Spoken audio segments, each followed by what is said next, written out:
Assalamualaikum warahmatullahi wabarakatuh.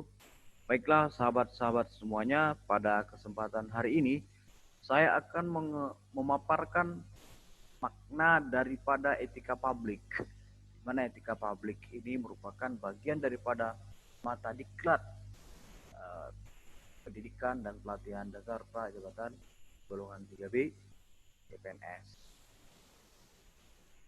Pada kesempatan yang berbahagia ini, saya akan mengupayakan dan mengutarakan kode etik dan perilaku pejabat publik, di mana ada nilai pengertian etikanya, pengertian kode etik APSN, nilai-nilai dasar etika publik, definisinya, dimensi etika publik, tuntutan etika publik dan kompetensi, dan perilaku pejabat publik.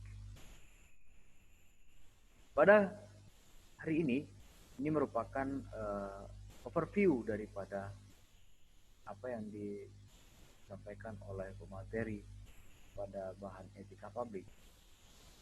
Pada kesempatan yang berbahagia ini, deskripsi secara umumnya adalah bahwa mata diklat etika publik ini memfasilitasi pembentukan nilai-nilai dasar etika publik pada peserta diklat melalui pembelajaran kode etik dan perilaku pejabat publik, bentuk-bentuk kode etik dan implikasinya, aktualisasi kode etik PNS. Tujuannya adalah setelah mengikuti pembelajaran ini, peserta diharapkan mampu menanamkan nilai dan membentuk sikap dari perilaku patuh kepada standar etika publik yang tinggi. Indikator keberhasilannya itu diukur dengan apa?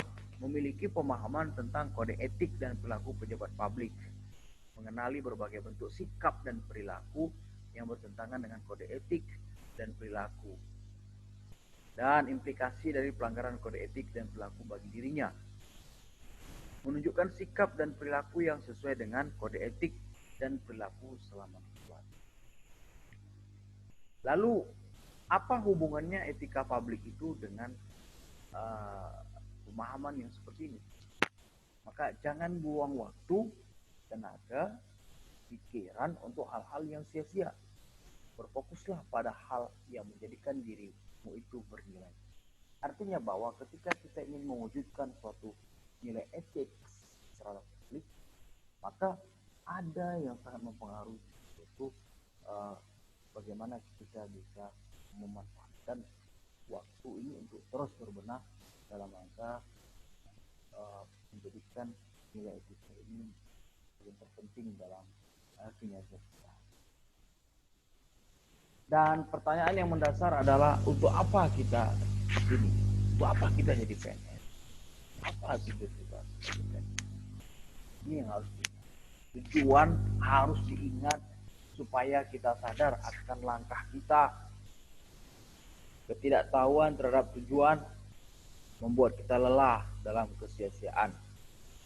Dan harus diingat, orang yang tidak mengerti tujuannya, maka semua jalan akan tampak sama.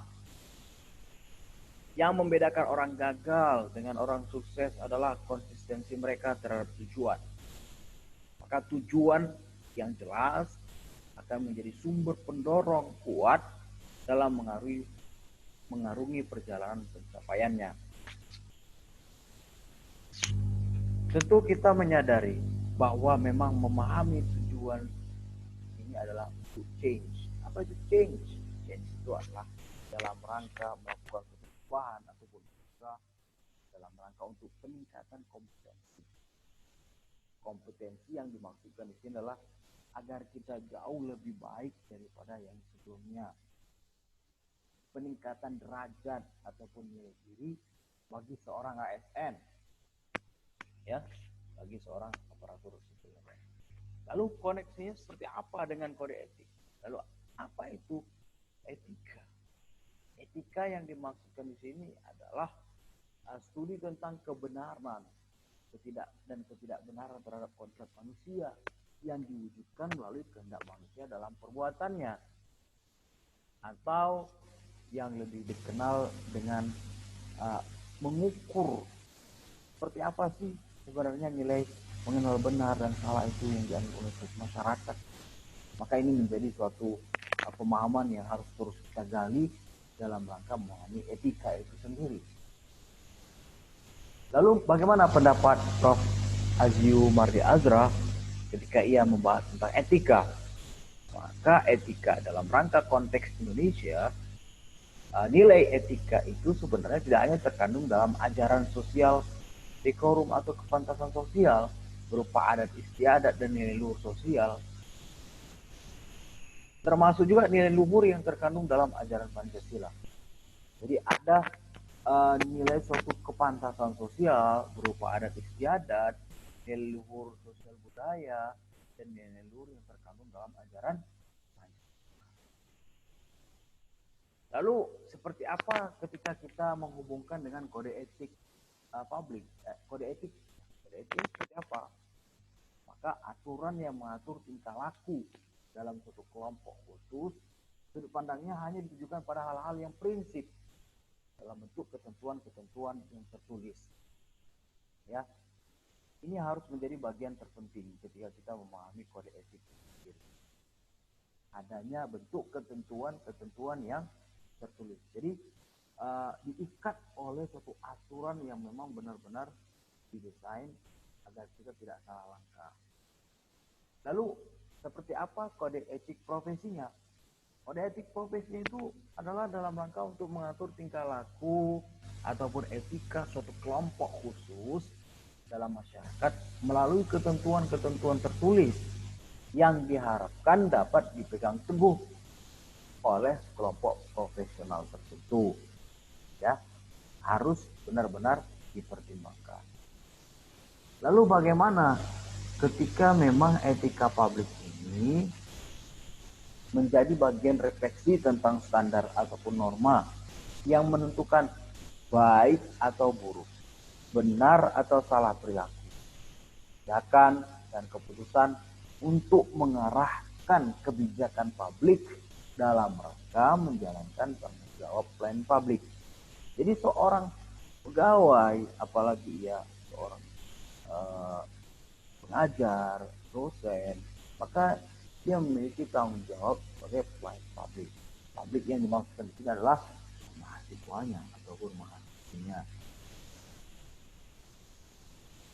Tidak lain dan tidak bukan adalah dalam rangka kita memahami kode etik seperti ini, mengatur tingkah laku ataupun etika kelompok khusus dalam masyarakat melalui ketentuan-ketentuan yang tertulis yang diharapkan dapat dipegang teguh oleh kelompok profesional tertentu. Ada 12 kode etik aparatur sipil negara menurut Undang-Undang ASN. Pertama, melaksanakan tugasnya dengan jujur, bertanggung jawab, dan berintegritas tinggi. Melaksanakan tugasnya dengan cermat dan disiplin, melayani dengan sikap hormat, sopan, dan tanpa tekanan. Melaksanakan tugasnya sesuai dengan peraturan perundang-undangan yang berlaku, melaksanakan tugasnya sesuai dengan perintah atasan, jabat yang berwenang sejauh tidak bertentangan dengan ketentuan peraturan perundang-undangan dan etika pemerintahan. Menjaga kerahasiaan yang menyangkut kebijakan negara. Jadi ada yang sangat luar biasa sekali, itu memiliki kode etik menjaga kerahasiaan yang menyangkut dengan kebijakan negara. Menggunakan kekayaan dan barang milik negara secara bertanggung jawab, efektif dan efisien. Jaga agar tidak terjadi konflik kepentingan dalam melaksanakan tugasnya. Yang ke-9 adalah memberikan informasi secara benar dan tidak meningkatkan kepada pihak lain yang memerlukan informasi terkait kepentingan kedinasan.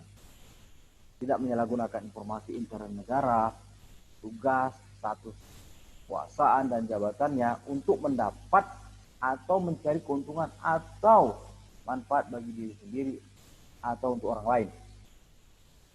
Memegang teguh nilai-nilai dasar ASN dan selalu menjaga reputasi dan integritas ASN. Melaksanakan ketentuan peraturan perundang-undangan mengenai disiplin ASN. Ya. Lalu kita juga sering menjumpai kondisi ataupun perilaku buruk PNS. Yang sering kita jumpai adalah adanya kasus PNS yang terlibat korupsi. Nah, ini yang sangat berbahaya bagi martabat seorang ASN maupun seorang PNS. Kasus PNS yang tidak memiliki kesadaran dan kepedulian terhadap kebersihan, kerapian di lingkungan kerja. Kasus PNS yang tidak disiplin, yang terlambat dan menunda pekerjaan. Dan ada kasus PNS yang jutek dan tidak ramah dalam melayani. Salah satu kasus yang barangkali bisa kita perlihatkan di sini yaitu ketika kami dalam satu kelompok membahas kasus PNS yang tidak disiplin, yang terlambat dan menunda pekerjaan. Di sini kita bisa melihat adanya identifikasi joget PNS di jam kerja, mana nanti teman-teman bisa melihat ada video yang berulang kali dibagikan di media sosial PNS yang tidak menggunakan waktu kegiatan yang seharusnya dia bekerja, tetapi dia menggunakan untuk kepentingan yang lain. Maka pelanggaran jam kerja kembali dominasi PNS.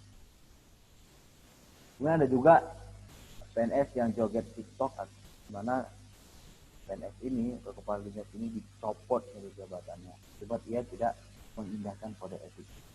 Lalu bagaimana kita mengidentifikasi dampak buruknya secara umum? Pertama adalah bahwa citra PNS buruk di mata masyarakat. Masyarakat akan mengalami kerugian jika penundaan yang dilakukan oleh ASN tersebut merupakan kasus pengabaian yang serius, maka akan memunculkan tuntutan hukum dari masyarakat. Dapat memunculkan tuntutan hukum dari masyarakat. Identifikasi buruk lainnya adalah pemotongan gaji. Ini akan menjadi dampak ketidakberhasilan suatu organisasi dalam mencapai tujuan.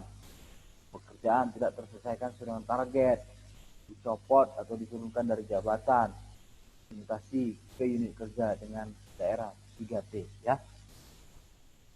Maka banyak sekali sebenarnya data-data yang menjadi renungan kita bersama bagi seorang ASN agar memang disiplin PNS ini harus terus ditingkatkan waktu demi waktu. Setidaknya yang bisa dilakukan ketika penegakan disiplin dalam kerangka untuk membenahi pegawai negeri sipil ini adalah itu kita harus melihat dengan seksama seperti apa peraturan penerapan RB bahwa bagi PNS yang tidak dapat melaksanakan cuti bersama karena tugasnya juga jadi kesempatan tersendiri. Kemudian adanya PNS dilarang menerima hadiah atau pembelian dalam bentuk apapun. Maka ini harus betul-betul kita jadikan pelajaran dan kita berhati-hati. Lalu ketika seorang ASN itu menunda-nunda kebiasaan, maka ia akan mendapatkan efek buruk daripada kebiasaan menunda-nundanya. Pertama, terbiasa membohongi diri sendiri. Efeknya adalah kepada diri sendiri dapat menimbulkan stres, santai, tapi panik, yang tidak maksimalkan kemampuan, menyesal, kekebalan tubuh pun akan menurun. Maka ini harus menjadi catatan kita bersama bahwa memang solusi ataupun alternatif dari permasalahan yang barangkali kita berikan adalah adanya pengawasan dan pembinaan secara dini di lingkungan kerja mengenai disiplin PNS. Dan hanya ada pengawasan, tetapi juga perlu adanya punishment ataupun sanksi, tindakan secara tegas. Kemudian pemberian pelatihan secara berkala mengenai task management, personal development, and leadership. Perlu juga dilakukan pembimbingan kinerja untuk coach ataupun mentoring secara berkala. Yang tidak kalah pentingnya adalah evaluasi kinerja secara tersistem, terintegrasi, dan transparan. Cek kualitas pelayanan secara anonim, melakukan benchmarking kinerja organisasi dengan organisasi lain ataupun dengan bahan ISO. Dan jangan lupa memberikan penghargaan terhadap prestasi kinerja ASN. Maka perlu menjadi catatan kita bersama bahwa bagaimana kita harus terus membenahi kepribadian kita, konsep kita dalam bekerja dengan harapan menghindari yang namanya kebiasaan terlambat. Agar apa? Agar kita senantiasa memiliki nilai bagi terwujudnya culture budaya kerja yang baik di lingkungan kita masing-masing. Terakhir, saya bisa menyebutkan ada bunga di meja makan, bunga plastik tak pernah layu. Niat baik cepat lakukan, niat buruk jangan ditiru. Jangan suka duduk terlena, lebih baik kita bekerja. Jangan suka saling menghina, supaya kita menjaga keutuhan. Terima kasih dari saya. Mohon maaf. Assalamualaikum warahmatullahi wabarakatuh.